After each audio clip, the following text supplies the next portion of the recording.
నాథ్ గారు, సహచర మంత్రివర్గ సభ్యులు industries and commerce Shri PG Bharat గారు, సహచర మంత్రివర్గ సభ్యులు ఎంఎస్ఎంఈ ఎంటర్ప్రైజెస్ శ్రీ కొండపల్లి శ్రీనివాస్ గారు, సహచర మంత్రివర్గ సభ్యులు social welfare, disabled and senior citizens welfare Shri Dola Shri Bala Veeranjaneya Swamy గారు, chairman APIIC government of Andhra Pradesh Mantena Ramaraju గారు,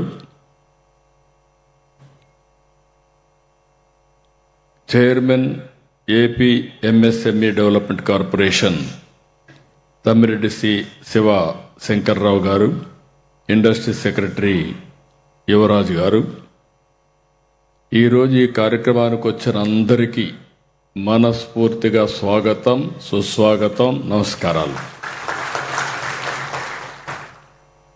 ఎంఎస్ఎంఈ సమ్మిట్కి స్వాగతం. డాక్టర్ బిఆర్ అంబేద్కర్ గారి పేరుతో ఒక మోడ్రన్ కళావేదిక ప్రారంభించుకుని ఇదే ప్రాంగణంలో ఈరోజు ఎంఎస్ఎంఈ సబ్మిట్ నిర్వహించుకుంటున్నాం. నా ఉద్దేశంలో ఇది ఒక చరిత్రగా మిగిలిపోతుంది. వన్ ఫ్యామిలీ వన్ ఆంటర్ప్రెన్యూర్ తప్పకుండా జరిగి తీరుతుందని చెప్పి కూడా నేను మీ అందరికీ విజ్ఞప్తి చేస్తున్నా.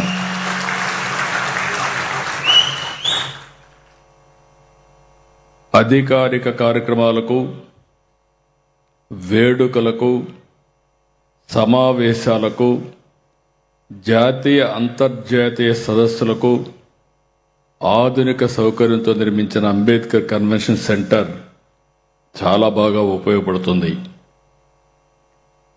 కన్వెన్షన్ సెంటర్ 4.43 ఎకరాల్లో 1,45,000 చదరపు అడుగుల విస్తీర్ణం నిర్మించాం.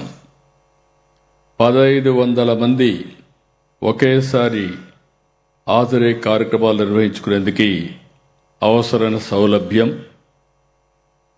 ఈ కన్వెన్షన్ సెంటర్లో ఉపయోగపడుతుంది. ఇప్పుడే నేను మొత్తం తిరిగాను, చాలా బాగా వచ్చింది. ఈ కన్వెన్షన్ హాల్ని ఈ విధంగా తీర్చిదిద్దిన ప్రతి ఒక్కరిని మనస్ఫూర్తిగా అభినందిస్తున్నా. Congratulations, excellent work. ఇంతవరకు మనకి ఇలాంటి కన్వెన్షన్ సెంటర్ విజయవాడలో లేదు, అమరావతిలో కూడా లేదు. అలాంటి కన్వెన్షన్ సెంటర్ వచ్చింది. ఇప్పుడు రావాల్సింది మీ ఆలోచన విధానంలో మార్పు రావాలి, ఇన్నోవేషన్స్ రావాల్సిన అవసరం ఉంది. భారత ఆర్థిక వ్యవస్థకు వెన్నెముక ఎంఎస్ఎంఈ రంగం. భారీ పరిశ్రమల దేశానికి ప్రతిష్ట తీసుకొస్తే సూక్ష్మ, చిన్న, మధ్య తరహా పరిశ్రమలు లక్షల కుటుంబాలకు జీవనోపాధి ఇస్తాయి. చిన్న ప్రయత్నంతో మొదలయ్యే ఆలోచనను పెద్ద పరిశ్రమగా మార్చే శక్తి ఎంఎస్ఎంఈలోకే ఉంది. ఎంఎస్ఎంఈ అంటే కేవలం వ్యాపారం కాదు, ఇది యువత కలలకు వేదిక, మహిళల ఆత్మవిశ్వాసానికి ప్రతీక, గ్రామీణ ఆర్థిక వ్యవస్థకు ఊపిరి, స్థానిక ప్రతిభను ప్రపంచ మార్కెట్కు తీసుకెళ్లే శక్తి. దేశంలో వ్యవసాయం తర్వాత ఎక్కువ ఉద్యోగాలు కల్పిస్తున్న రంగం, ఏకైక రంగం ఎంఎస్ఎంఈ. ఆంధ్రప్రదేశ్లో సహజ వనరులకు కొరత లేదు, అవకాశాలకు తిరుగులేదు, నైపుణ్యం కలిగిన మానవ వనరులకు కొరత లేదు. వీటిని సద్వినియోగం చేసుకునేలా పాలసీలు కూడా తీసుకొచ్చాం. పోర్ట్లు, ఎయిర్పోర్ట్లు, హైవేలు, రైల్వే లాంటి లాజిస్టిక్స్ సమకూరుస్తున్నాం. నీళ్లున్నాయి, కరెంట్ ఉంది. అవసరమైన అన్ని వనరులు కూడా ఎవరైనా ప్రారంభించాలంటే అతి తొందరలో మీకు అందజేసే విధంగా ఈ ప్రభుత్వం సౌకర్యాలు కల్పిస్తామని చెప్పి కూడా మరొక్కసారి మీ అందరికీ తెలియజేస్తున్నా. MSME and entrepreneur development policy, private industrial policy తీసుకొచ్చాం. ఈ ఎంఎస్ఎంఈ సబ్మిట్ ఒక సమావేశం కాదు, ఇది కొత్త ఆవిష్కరణలకు వేదిక కావాలి, కొత్త పరిశ్రమలకు శ్రీకారం చుట్టాలి. ఎంఎస్ఎంఈ సబ్మిట్ 2026 అభివృద్ధికి కీలకమైన మైలురాయి అవుతుంది. ఈ సదస్సు ద్వారా కేంద్ర రాష్ట్ర ప్రభుత్వాలు, లబ్ధిదారులు, స్టార్టప్లు, బ్యాంకులు, టెక్నాలజీ నిపుణులు, ఎగుమతిదారులు, పరిశ్రమల సంఘాలు ఒకే వేదికపైకి వచ్చాయి. ఈరోజు అనేక ఎంఓయూలకు మనం శ్రీకారం చుట్టాం. ఒక నాలెడ్జ్ ఎకానమీ కానీ, ప్రపంచంలో ఉండే అనేక పెద్ద సంస్థలన్నీ వచ్చి ఈరోజు మన దగ్గర ఎంఓయూలు చేసుకున్నాం. రాష్ట్రంలో 20,77,000 ఎంఎస్ఎంఈ పరిశ్రమలు ఉన్నాయి. నేను ఇక్కడ ఒకటే కోరుతున్నా, 1,30,00,000 కుటుంబాలు ఉన్నాయి దగ్గర. అంటే 1 ఫ్యామిలీ 1 పారిశ్రామికవేత్త అంటే దగ్గర 1 కోటి మినిమం ఎంఎస్ఎంఈలు ఈ రాష్ట్రంలో ప్రారంభించాల్సిన అవసరం ఉంది. ప్రజాప్రభుత్వం వచ్చిన తర్వాత ఎంఎస్ఎంఈలకు 558 కోట్ల రూపాయలు ప్రోత్సాహాలు ఇచ్చాం. Prime minister's employment generation programme, credit guarantee scheme for micro and small enterprises, PM Vishwakarma, MSME champion scheme, credit linked capital subsidy scheme for technology upgradation, ప్రధానమంత్రి formalisation of micro food processing enterprises, Andhra Pradesh chief minister's entrepreneurs programme, ఇవన్నిటికి కూడా దీనికి ఒకదానికే 300 కోట్లు ఇచ్చాం. 200 కోట్లతో AP cluster development programme ప్రారంభించుకుంటున్నాం. అలాగే ఏపీఐఐసిలో ఎంఎస్ఎంఈ యూనిట్లు స్థాపించే ఎస్సీ ఎస్టీలకి, బీసీలకు ప్రత్యేకమైన రాయితీలు అందజేస్తున్నాం. దేశంలో మొట్టమొదటిసారిగా, ప్రపంచంలో కూడా నాకు తెలియదు కానీ దేశంలో మొట్టమొదటిసారిగా 175 నియోజకవర్గాల్లో 175 ఎంఎస్ఎంఈ పార్కులు ఏర్పాటు చేసే లక్ష్యంగా ముందుకు పోతున్నాం. ఈరోజు శంకుస్థాపన చేసుకున్నటువంటి 38 కలిపితే 138 అయ్యాయి. రాబోయే తొందరలోని జూలై నాటికి 175 నియోజకవర్గాల్లో 175 ఎంఎస్ఎంఈ పార్కులు వస్తాయి. ఇవి కాకుండా 550 ఇండస్ట్రియల్ పార్కులు ఉన్నాయి. మల్టీ ప్రోడక్ట్ కానీ, స్పెషాలిటీ కానీ, ఇవన్నీ 550 ఉన్నాయి. ఈ సందర్భంగా రైతు సోదరులందరినీ అభినందిస్తున్నా.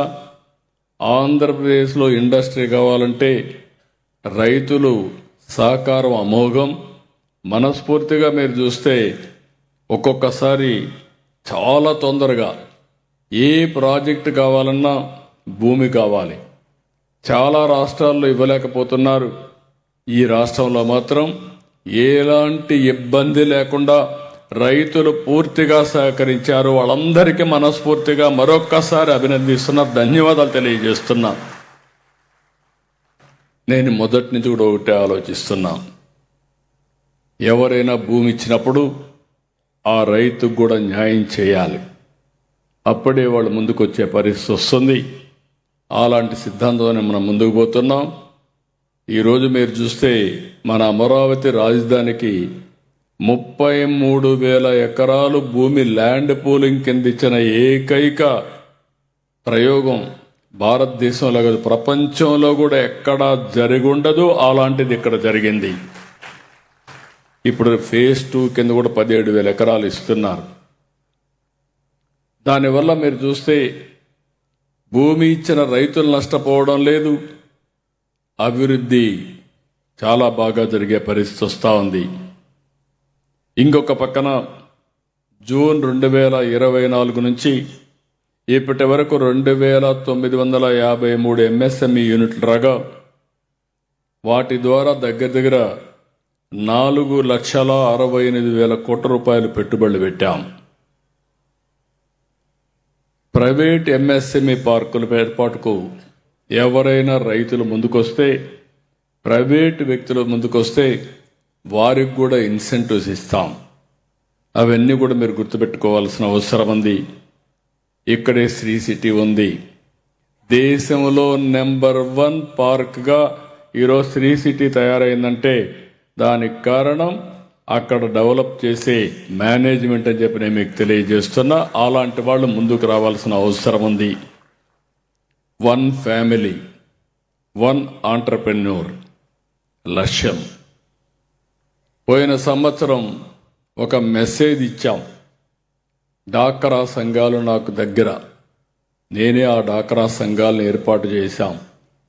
వాళ్ళ మీద నాకు ఒక విశ్వాసం, ఒక నమ్మకం కూడా. ఈరోజు వాళ్ళ దగ్గర మీరు చూస్తే 28,000 కోట్ల రూపాయలు కార్పస్ ఉంది, సేవింగ్స్ ఉన్నాయి. 50,000 కోట్ల రూపాయలు రుణాలు తీసుకొని ఒక్క పైసా కూడా ఎగ్గొట్టకుండా 99.9% రికవరీ ఉంది. ఇక్కడుండే పారిశ్రామికవేత్తలందరినీ ఒకటే కోరుతున్నా, ప్రాస్పెక్టివ్ ప్రజెంట్ అసోసియేషన్స్ కూడా విశ్వసనీయత చాలా ముఖ్యం. డబ్బులు తీసుకున్నప్పుడు ఆ డబ్బులు సుజావుగా కరెక్ట్గా కడితే తక్కువ వడ్డీకి ఈజీగా డబ్బులు వస్తాయి. ఒకప్పుడు ఇలాంటి తెలియకుండా చాలా ఇబ్బంది పడేవాళ్ళు. ఇప్పుడు క్రెడిట్ రేటింగ్ కూడా చాలా ముఖ్యం. గవర్నమెంట్కి కావచ్చు, వ్యక్తులకు కావచ్చు, ప్రత్యేకంగా పారిశ్రామికవేత్తలకు ఇది చాలా అవసరం. అందుకే పోయిన సంవత్సరం 1,00,000 మంది డాక్రా సభ్యురాలని ఆంటర్ప్రెన్యూర్గా చేశాం. ఈ సంవత్సరం 5 లక్షల మంది పారిశ్రామికవేత్తలుగా డాక్రా సంఘాలని తయారు చేస్తున్నాం. మహిళా స్వయం సహాయ సంఘాల ఉత్పత్తులన్నిటికీ కామన్ బ్రాండ్ పేరు తీసుకొచ్చాం. స్వయం వేపి పేరుతో బ్రాండింగ్ కూడా తీసుకొచ్చి, ప్రోడక్ట్ పర్ఫెక్షన్ తీసుకొచ్చి పాన్ ఇండియా ప్రపంచానికి ఎగుమతులుగా చేయడం కోసం కూడా ముందుకు పోతున్నాం.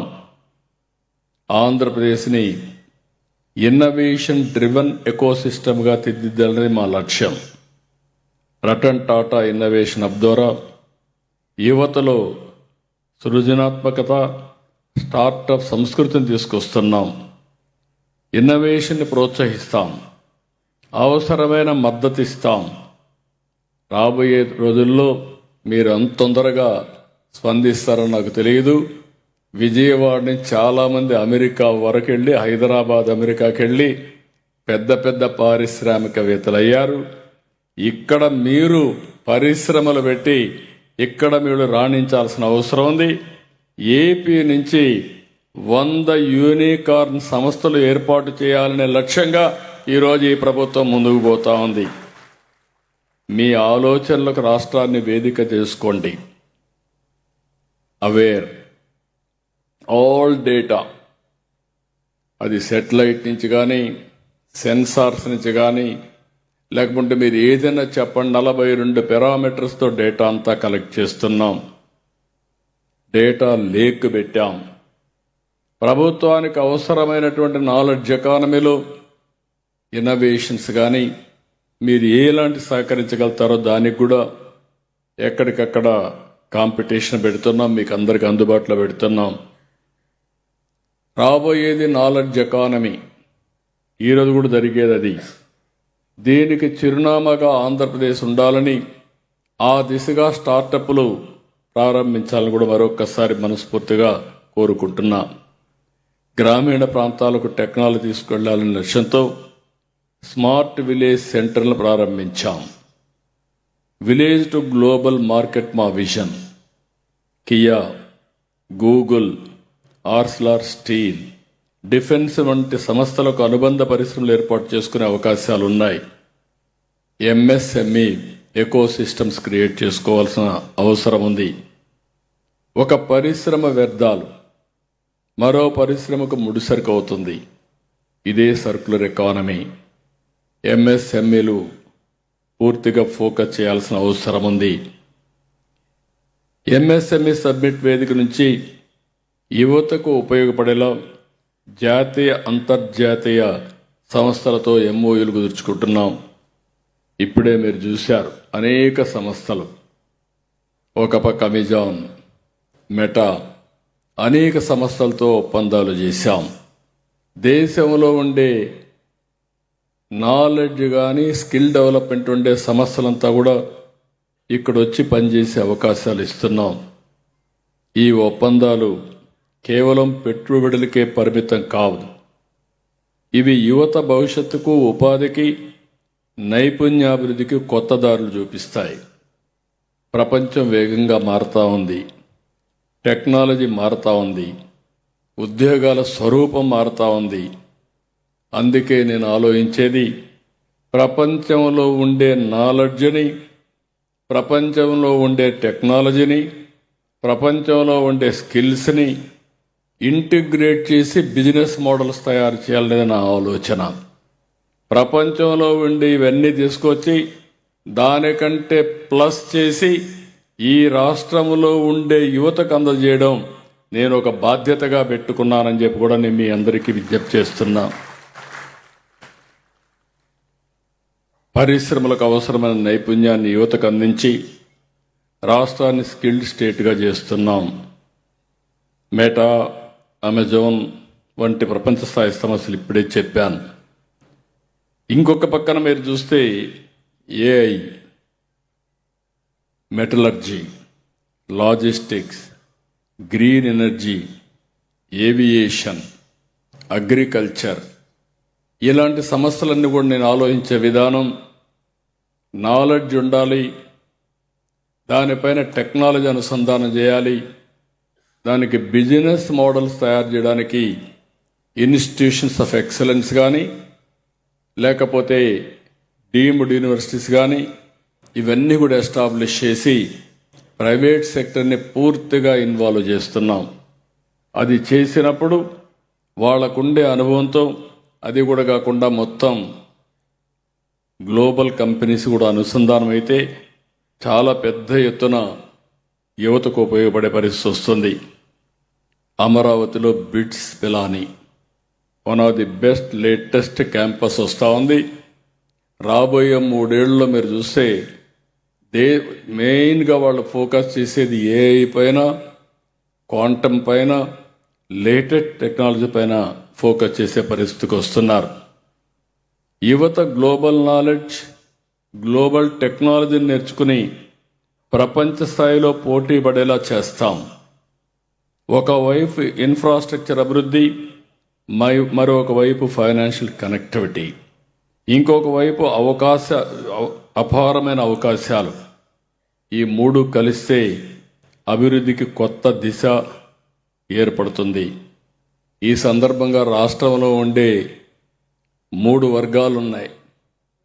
పెద్దవాళ్లతో సమానంగా టీనేజర్స్, రెండోది జెన్ ఆల్ఫా, మూడోది జెన్ జీ.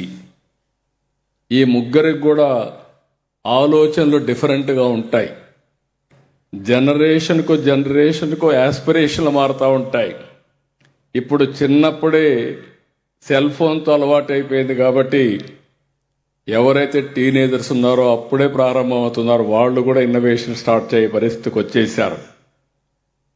ఇంకొక పక్కన మీరు చూస్తే జెన్ ఆల్ఫా చూస్తే వాళ్ళలో కూడా ఇమాజినేషన్లో ఎక్కడికక్కడ ఊహించుకుంటూ ఉంటాం.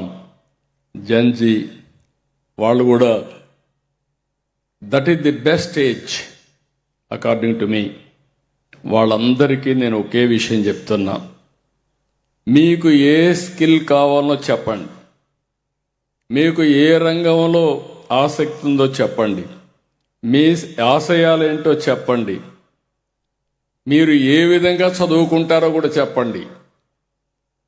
ఈ ప్రభుత్వం పూర్తిగా మీకు అండగా ఉంటుంది. మీ శక్తి సామర్థ్యాలను ఉపయోగించుకుంటాం. మీ కలలు నిజం చేసే బాధ్యత మేము తీసుకుంటాం. మనం ఎప్పుడూ కొత్త టెక్నాలజీ నిరంతరం నేర్చుకోవాలి. ప్రపంచ మార్పులకు అనుగుణంగా ముందుకు సాగాలి. ఇది నిరంతర ప్రక్రియ. మనం ఒత్తిడి మధ్య పని చేయడం కరెక్ట్ కాదు. సంతోషకరమైన వాతావరణంలో పనిచేయాలి. ఇష్టపడి పని చేస్తే కష్టం ఉండదు. ఈ విషయం అందరం కూడా గుర్తుపెట్టుకో. చదువుకునే దగ్గర నుంచి ఏ పని చేసినా, ఇంటి పని చేయడం దగ్గర నుంచి అందరం కూడా దీన్ని అలవాటు చేసుకోవాల్సిన అవసరం ఉంది. అప్పుడే జీవితాన్ని మనం ఎంజాయ్ చేయగలుగుతాం. అప్పుడే హైయెస్ట్ ప్రొడక్టివిటీ వస్తుంది. యువతకు టెక్నాలజీ ఎంత ముఖ్యమో అందరికీ ఈరోజు టెన్షన్ వరల్డ్లో ఉన్నాం మనందరం. మనందరికీ యువతకు కానీ మనకు కానీ టెక్నాలజీ అవసరం. అదే సమయంలో ఆధ్యాత్మిక దృక్పథం కూడా అవసరం. ఈ విషయాన్ని పదే పదే నేను ఎందుకు చెప్తున్నానంటే, వ్యక్తి అభివృద్ధి ఆధ్యాత్మిక సమతుల్యత కలిగి ఉన్నప్పుడే జీవితం అర్థవంతం అవుతుంది. ఆంధ్రప్రదేశ్ని దేశంలోనే అత్యుత్తమ స్కిల్, నాలెడ్జ్, ఇన్నోవేషన్ హబ్గా తీర్చిదిద్దాం. యువశక్తితో, టెక్నాలజీతో, పరిశ్రమల భాగస్వామ్యంతో స్వర్ణాంధ్ర లక్ష్యాన్ని సాధిస్తాం. పారిశ్రామిక వికేంద్రీకరణ ద్వారా అన్ని ప్రాంతాల అభివృద్ధి మా లక్ష్యం. ఒక విశాఖపట్నం, వెస్ట్ గోదావరి జిల్లా వరకు, వెస్ట్ గోదావరి నుంచి ప్రకాశం వరకు అమరావతి రీజియన్, తిరుపతి నుంచి నెల్లూరు నుంచి కర్నూలు వరకు తిరుపతి రీజియన్. ఒక్కొక్క రీజియన్లో ఒక అడ్వాంటేజెస్ ఉన్నాయి. ఈరోజు విశాఖపట్నం డేటా సెంటర్ హబ్గా తయారైంది. మీరు ఊహించుకుంటే నాకే ఆశ్చర్యం వేస్తుంది. ఇండియాకు నెంబర్ 1 కాకుండా ప్రపంచానికే డేటా సెంటర్లో హబ్గా తయారయ్యే అవకాశం విశాఖపట్నానికి వచ్చే పరిస్థితి వచ్చింది. ఏఐ వస్తూ ఉంది, అనేక కంపెనీలు వస్తున్నాయి. ఈరోజు స్టీల్ సిటీ వస్తూ ఉంది, అల్యూమినియం సిటీ వస్తూ ఉంది. రేర్ మినరల్స్, ఎర్త్ మినరల్స్ ఏవైతే ఉన్నాయో అవన్నిటికి హబ్గా, కేంద్రంగా తయారయ్యే పరిస్థితి వచ్చింది. టూరిజం, ఫార్మా ఇవన్నీ పెద్ద ఎత్తున పోతున్నాం. ఇక్కడికి వస్తే అమరావతి రాజధాని, క్వాంటమ్ ఫస్ట్ క్వాంటమ్ కంప్యూటర్ డిసెంబర్కి వస్తుంది. బిల్డింగ్ కూడా కడుతున్నాం.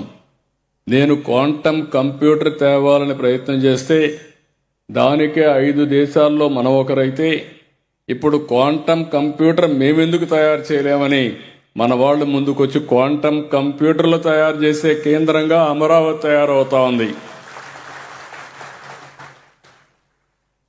ఇకపోతే Rayalaseema, drone, space, aerospace, automobile, electronics, green energy, steel, cement అన్నీ వచ్చే పరిస్థితి వచ్చింది. మొన్నే మీరు చూశారు ఈ ప్రభుత్వం ఏ విధంగా పనిచేస్తుందో. 36 రోజుల్లో 5th జనరేషన్ ఫైటర్ జెట్ పరిశ్రమ ఏపీకి తీసుకొచ్చిన ఘనత ఈ ప్రభుత్వానికే దక్కింది. అంటే పని ప్రారంభించి 36 రోజుల్లో కంప్లీట్ చేశాం. రేపు పుట్టపర్తి నుంచి బెంగళూరు వరకు డిఫెన్స్ కారిడార్ హబ్గా తయారవుతుంది. డిఫెన్స్కి అవసరమైనటన్నీ అక్కడే తయారు చేయబోతున్నాం. ఆ తర్వాత విమానాల తయారీకి కూడా ఇది కేంద్రంగా తయారవుతుంది. మొట్టమొదటిసారిగా భారతదేశానికి విమానాలు తయారు చేయడానికి యాంక్సిలరీ పరిశ్రమలకి కేంద్రంగా తయారవుతుంది. ఎంఎస్ఎంఈల విషయంలో మరింత వేగంగా ప్రభుత్వం స్పందిస్తుంది, సహకరిస్తుంది. అందులో భాగంగానే ఎంఎస్ఎంఈలకు భూ కేటాయింపులు జరిపే అధికారం కలెక్టర్స్కి ఇచ్చాను. కలెక్టర్లు కూడా పోటీ పెట్టాం.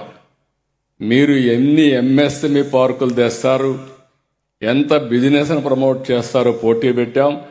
ఏ విధంగా మీరు ముందు తీసుకుపోతారో కూడా పెట్టాం. ఇంకొక పక్కన 40,000 కోట్ల రూపాయలు, 1,00,000 కోట్ల రూపాయలతో ప్రభుత్వం 40,000 కోట్లు పెడుతున్నాం. 60,000 కోట్ల రూపాయలు ప్రైవేట్ పెట్టుబడులు వస్తాయి. రాయలసీమని హార్టికల్చర్ హబ్గా తయారు చేస్తున్నాం.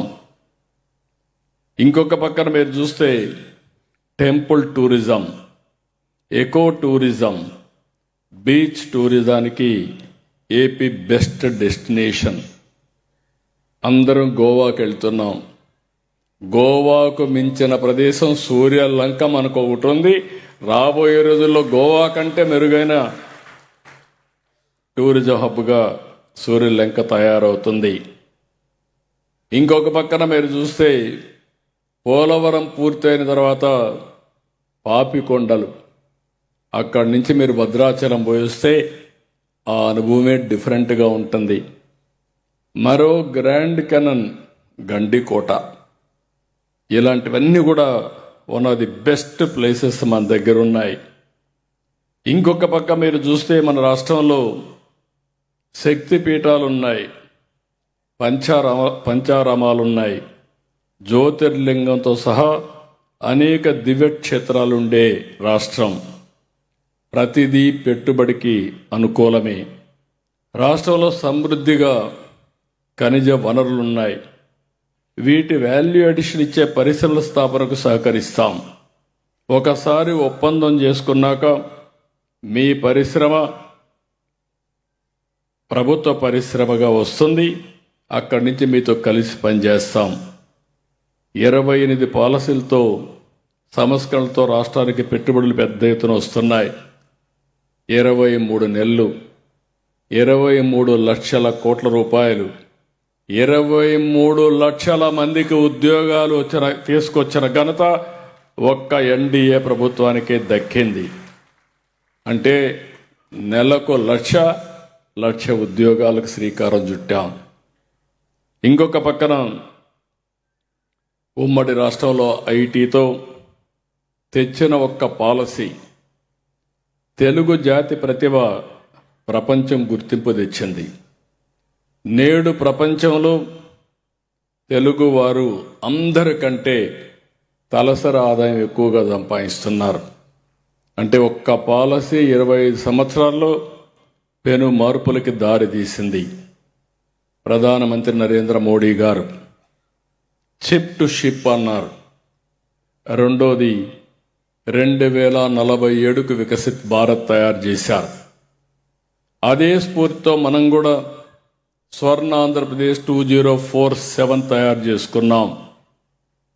దీనికి మీకు ఒకటే విజ్ఞప్తి చేస్తున్నా, తెలుగు జాతి 2047కి ప్రపంచంలోనే నెంబర్ 1గా తయారు కావాలనేది నా ఆకాంక్ష. ఈ రాష్ట్రం దేశంలో నెంబర్ 1గా తయారు కావాలనేది ఒక లక్ష్యం. ఈరోజు మనం చేసుకున్న ఒప్పందాలు కేవలం పేపర్ మీదనే కాదు, ప్రతిదీ గ్రౌండ్ ఏరియాగా చేస్తాం.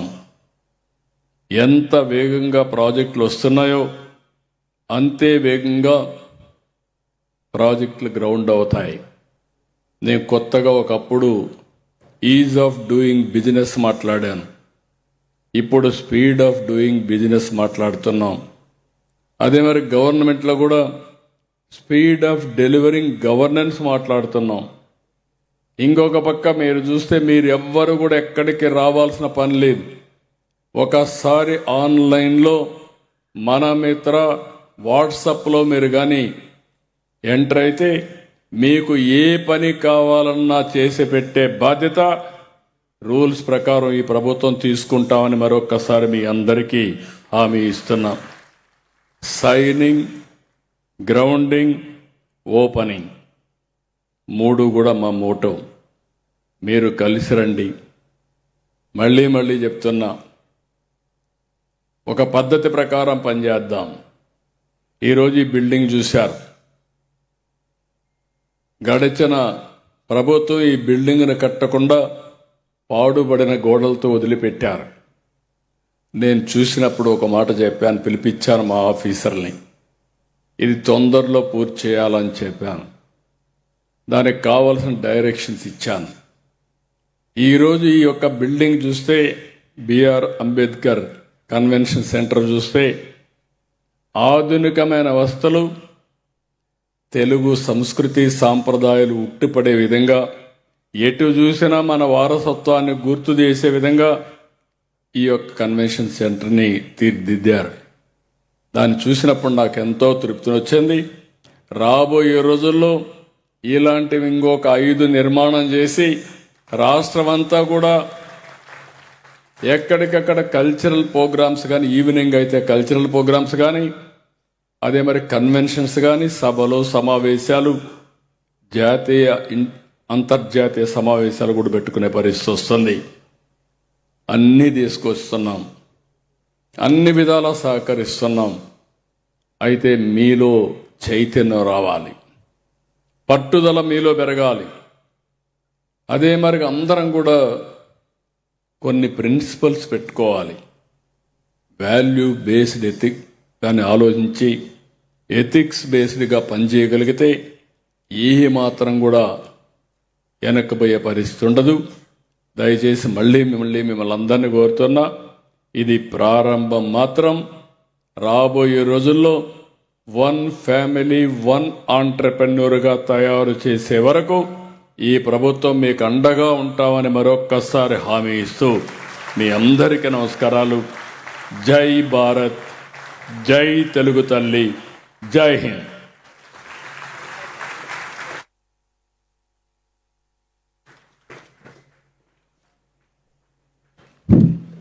సార్, ధన్యవాదములు sir. Sir, vote of thanks sir. 2 minutes sir. ఈరోజు ఈ ప్రాంగణంలో మన ఒక ఎంఎస్ఎంఈ సమ్మిట్ మన హానరబుల్ చీఫ్ మినిస్టర్ గారు ఆధ్వర్యంలో పెట్టుకుంటున్నాము సార్. ఇక్కడ ఈ స్టేజ్లో సార్ మనకు మన ఎంఎస్ఎంఈ పార్క్లో అలాట్ చేసిన కొత్త అలాటీస్ ఉన్నారు సార్. అలాగనే కొంతమంది ఎంటర్ప్రినర్స్ ఆల్రెడీ వాళ్ళు చేస్తున్న వాళ్ళు ఉన్నారు సార్.